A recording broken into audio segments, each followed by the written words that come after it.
kidney. How do we know that we reach this space?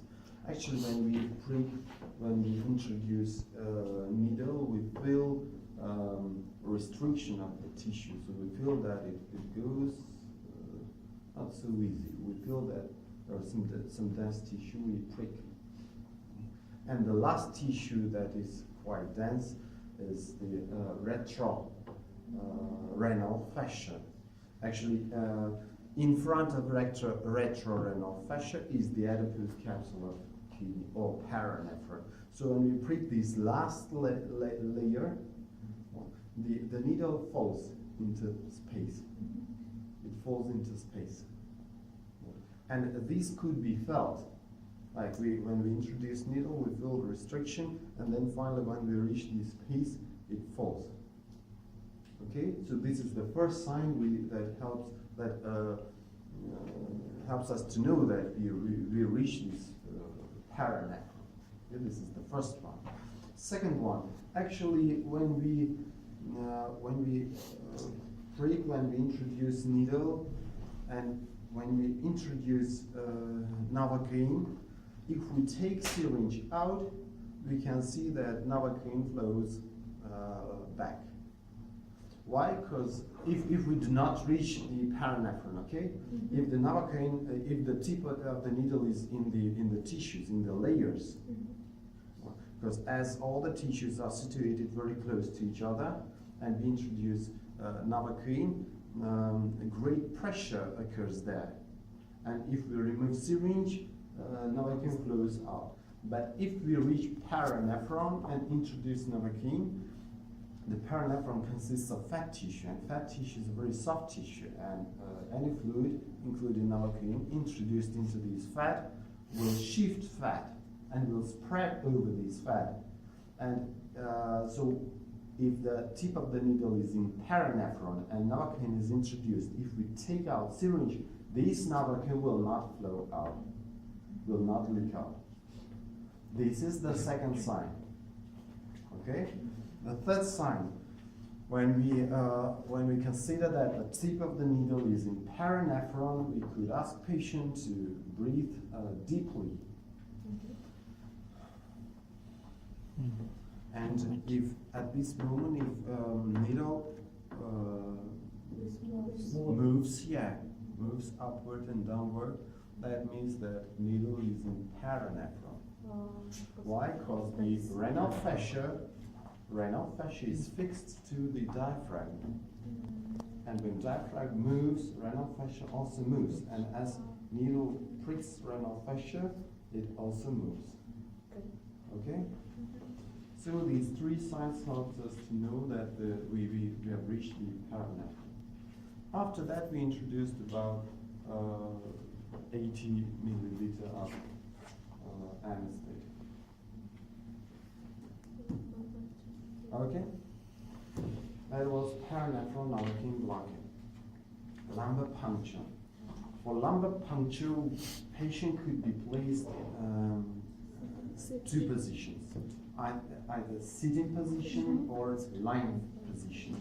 If sitting position, then patient is placed on the margin of the operative table or chair, better operative table, yeah. And the back should be flexed this way. Okay, the back should be flexed. This is done to make the spaces between spinous processes of lumbar vertebrae larger. See, if we do not flex back this space where we should do puncturing, these spaces are narrow. If we flex the spine, they become larger, wider. Okay. If it's lying position, patient should lie on side, not on back, not on belly, on side. And both legs should be flexed to the abdomen, and head should be also flexed to the chest this way. It makes spine, the spine also flexed. Again, what is the sense? to make these spaces wider. And not to change the topography, again we put a pillow under the side. Okay?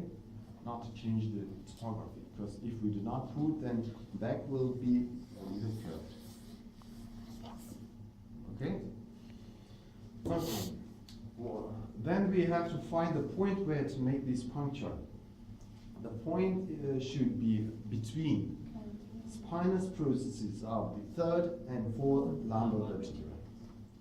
Spinous processes of the third and fourth lumbar vertebrae. How could you find it on patient? There is a maneuver you can use to find this point even without counting these vertebrae. How do we find it? We palpate and find the iliac crests, the ones that the landmarks that could be palpated on any patient. Iliac crests on one side and on another side. We find the uppermost points of iliac crests, and we imagine a line that joins these 2 points. This line will pass through the point between L3 and L4.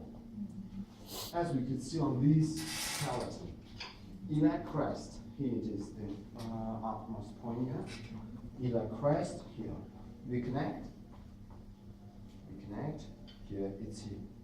It passes through this point. As we find this, due to this line, we find this point, we palpate the spinous process. Inferiorly to it, it should be the L4 spinous process, and superiorly to it, L3. Okay, this is the point. Let's take a needle. In this case, needle should be used with a stylet. Stylet. Have a question? No. Should be stylet into the needle. What is stylet? It's a metal cord, usually metal, could be plastic, but usually metal cord that is placed inside the needle to for two purposes, for two aims. The first aim, not to block the needle, the lumen of the needle, not to fill it with the tissues while pricking them, yeah? And the second one, not to allow cerebrospinal fluid to leak out when we reach which space? Subarachnoid space, yeah? Because the cerebrospinal fluid circulates in subarachnoid space. So we place a stylet into the needle. We find this point, by the way I described before, and we place needle by sagittal plane, okay? By sagittal plane, not beside these, by sagittal plane. And the needle should be directed slightly upwards, about 15, 20 degrees upward. Not straight, and it was parametral block, but slightly upward. What is the reason why? Because the spinous processes, actually, they are not horizontally oriented, yeah? They're oriented slightly downward, especially you can see it on in thoracic part, on thoracic part of vertebral column. You see how they are greatly shifted downward. In lumbar part, they are almost horizontal, but anyway, there is slightly, they're shifted downward. That's why we also just the direction should correspond to the orientation of these spinous processes. Okay. We place here and prick again. Look, I did not describe it any time we talk about this, but while pricking soft tissues, we inject slightly Novocaine anesthetic to make anesthesia, local anesthesia of these soft tissues we prick. Because if we do not do it, patient could feel pain, local pain in this area. So we prick until we reach subarachnoid space. How do we feel it? How can we know that we have reached the subarachnoid space? There are a few signs. The first sign is while pricking, we should feel twice this falling. Twice we should get this feeling of falling into space. The first one, and it is felt very, very clearly, very definitely, when we prick the so-called ligamentum flavum. It's the ligament between arches of the vertebra. When we prick this ligamentum and fall into epidural space. The epidural space consists of fat, epidural fat tissue, and epidural venous plexus. Yeah. Both tissues are soft tissues. Before that, there was a ligamentum flavum, one of the most dense tissue, dense ligament in our body. Yeah. So when we prick this ligament, we feel this restriction, and as soon as we prick it and fall into epidural space, we could have this falling. Okay? That is first falling. After that, we introduce needle, and we could feel again this restriction. It should be done, it should be felt due to we meet dura mater. Dura mater. After pricking dura mater, we get the second feeling of such falling into some space as soon as we prick dura mater.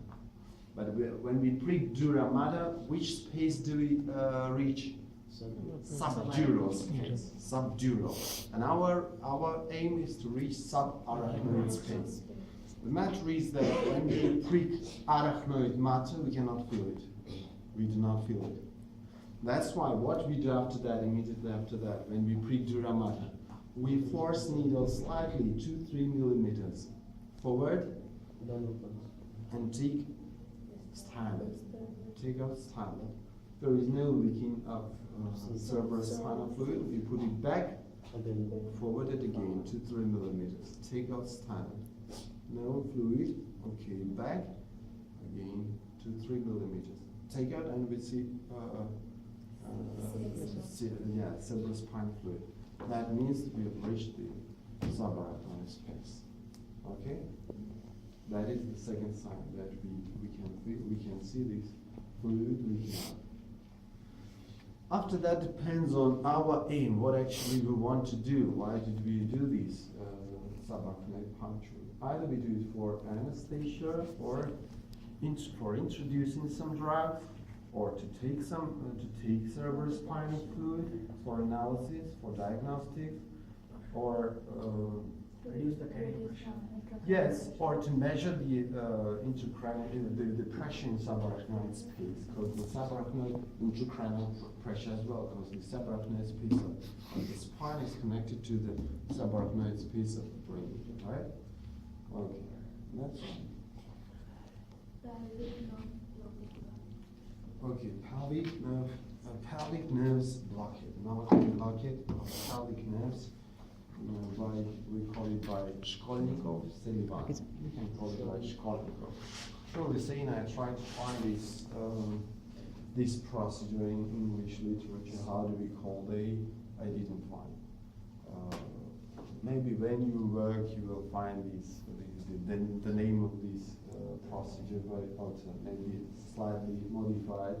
But on our exam, just learn this very difficult for your name, okay? Shkolnikov. Okay? And when you have traumatology cycle, you also talk about this. If you come to traumatology cycle, and for example, when you talk about the fractures of the pelvic bones, if you describe this procedure and name this, Shkolnikov Novocaine blockade, they'll be happy with it. Okay, patient should be placed on its back. We find the anticipulate spine. We can do it either on one side or both sides. Depends on the situation. What is actually indication? What are indications for this procedure? Fracture of the pelvic bones, fracture of the sacrum, usually fracture with the complicated fractures with the rupture of inner organs of pelvic organs. Like if the fracture occurs on one side, then we can do it only on one side, on the appropriate side. If it is on both sides fracture, or if it is complicated with the intrapelvic organs rupture, we can do it from both sides. So how to find the point where we should do this puncturing, where we should do this blocking? We find the anterior superior leg spine. Again, one of the orientation, one of the landmarks could be found in any patient. Do you find it here on the skeleton? Where is it? Yeah, here it is. Yeah, yeah. Really could be found. You can palpate and find it. Even if patient is very hudoi in Russian. Hudoi. Fat. No, not fat. Built. Controversial. Thin. Thin. Skinny. Is it good? Asthenic. Asthenic. Very asthenic. Yeah. Patient. These anterior superior leg spines could be even seen. Right? Even could be seen. Even we do not need to palpate. No, anyway, we have to palpate it to find, because we are surgeons, we are doing procedure. We find this anterior superior leg spine, and the point for puncturing should be 1 cm medially to the spine. 1 cm medially to the spine. Now about the needle should be not so short, it should be longer. It should be about 15 cm. Yeah, about 14-15 cm length. Should be, yeah. There is one rule surgeon should follow. You know that needle has one side like cut, yeah? You see that one side is cut, another side is straight and sharp, right? Pointed, yes. So the needle should be placed so that this cut side be faced laterally. Okay? It should be faced laterally. Do you understand what I'm talking about?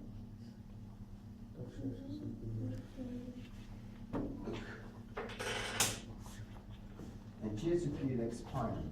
Here's the cut side on left side. On left side. We should place this way. Okay? If cut side on right side, it is medially. That is wrong. Okay? Should be faced laterally. If we do it on which side? Left side, then we change needle so that the cut side be again faced laterally. Okay? What is the sense of this rule? When we introduce the needle, it meets the wing of the ear.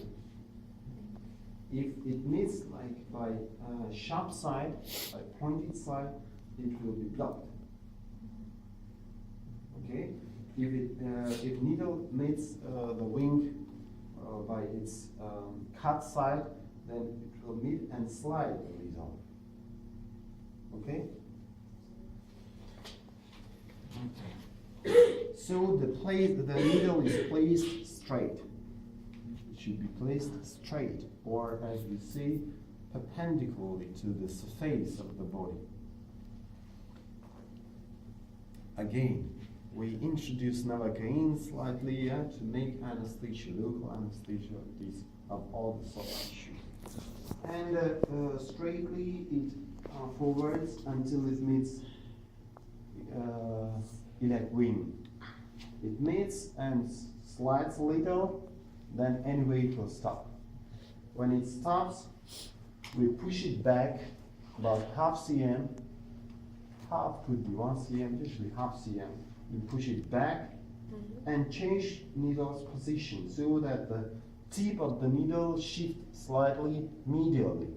This way, like the prick meets the ring, push it back and change position this way. Push it forward. It meets ring, we push it back, change position again. Okay? Until we introduce about 13-14 cm of the needle into the tissues. If we follow this rule, then the tip of the needle will reach the level of the sacroiliac joint. It will reach this level. And this is the site where the pelvic nerves are situated. So when we reach there, we introduced about 100 milliliter of Novocaine. If we do it, this Novocaine will perceive these pelvic nerves. Okay? That's all. Then we take out this needle. That's all. Do you have questions? So how we will know that we reached finally to particular sacral area? Let's think how we could know. Huh? First, I said you the length of the needle. Yeah. Yeah. Second. By rotating. Huh? By rotating. Little bit. Pain release. Yeah. Patient will feel pain release, right? Contraindication. Contraindication. Actually, when we talk about contraindications, we should always, okay, doesn't deal to these only procedures, all the procedures. We should divide all the contraindications into two groups.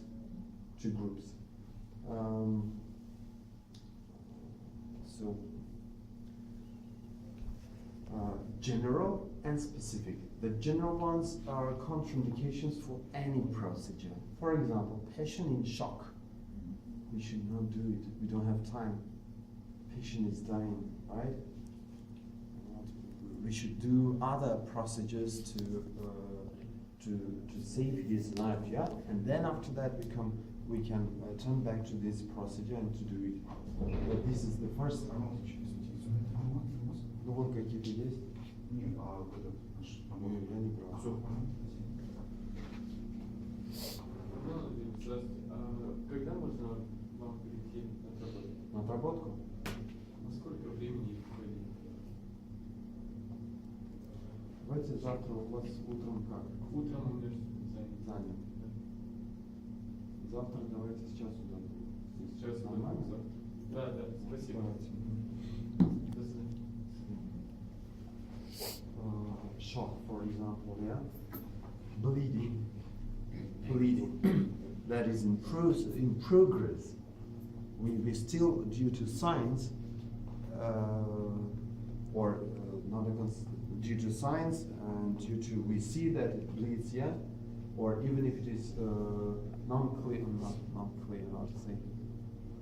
If we do not even see bleeding, but due to science, we know that the patient has all the signs of bleeding, of continuing bleeding. It could be, for example, I don't know, internal bleeding, like rupture, for example, due to accident. Patient had not only fracture of pelvic bones, but also rupture of spleen, for example, and it still bleeds. No, we cannot do it. The first task is to stop bleeding, because we can do this procedure and patient will die. We should choose the priority task. What we do is bleeding. One more contraindication is presence of infection in this area. If the area is infected, so if we prick, we actually introduce, we say yes, we spread infection from the superficial area inside. We spread it. These are general contraindications. And there are some specific contraindications that deal to the specific, to the proper manipulation. In this case, the specific contraindications will be the change of topography of the iliac wing, because we actually follow the iliac wing. And if there is a fracture of the iliac wing with the shifting the bones, with the shifting the bones, probably we want reach this area, and the procedure won't be successful. Okay, is it clear? That's all. By the way, about contraindications in lumbar puncture. Lumbar puncture, there are, well, I do not mention the general contraindications, okay? Because the general ones are same for any manipulation. The only contraindication for lumbar puncture is deformation of lumbar part of vertebral column. Because if it is deformated, then the topography is changed. We will do due to all the rules described. Yeah, we will do it, but we won't reach the place we need because topography is changed. Some very experienced surgeons even can do it after detailed investigation, examination of this part of vertebral column. What they can do, though it's quite risky. Where they can see this change of topography and break the rules so that to reach the aim. But it's quite risky. That is the only contraindication for lumbar puncture. Okay? So like in case of scoliosis. Yes, scoliosis is deformation in lumbar part. If scoliosis is present, well, it's contraindication for lumbar puncture.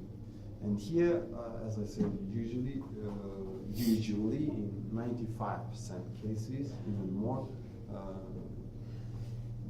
doctors do not do it. But some very proficient, experienced anesthesiologists, usually these procedures performed by anesthesiologists in our country, could do it. So if he's sure.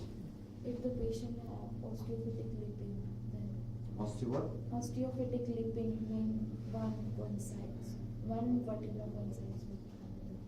Mm-hmm. It mostly happens in scoliosis. It also depends on, anyway, they have to do in this case, they have to do examination X-ray scanning. If they see on X-ray scanning that, yes, there is this pathology, there is some fusing of vertebrae, yeah? But there is no change of position of the location of all these spinal processes. There is only one difficulty, like the difficulty connected to flexing the back, yeah? In this case also it's such an arguable question that could be solved by specialists. If he's sure he can do it, he can do it. Also depends on, each time depends on situation. If, because it's not the only way we can do, right? Like for example, for anesthesia, for delivery, for example. We can use another anesthesia for delivery.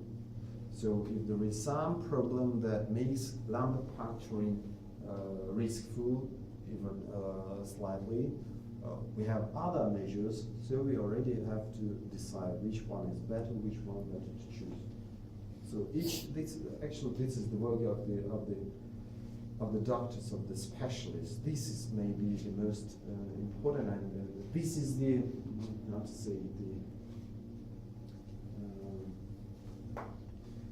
this is the sense, this is the work of the doctor, to choose correct way, to choose. And this is what really makes our profession very interesting. Really, because you do not do it due to plan. Yeah, the first maybe 5, maybe 10 years of your work you will treat patient due to plan. Yes, until you get used to this plan, because this we call it protocol, yeah?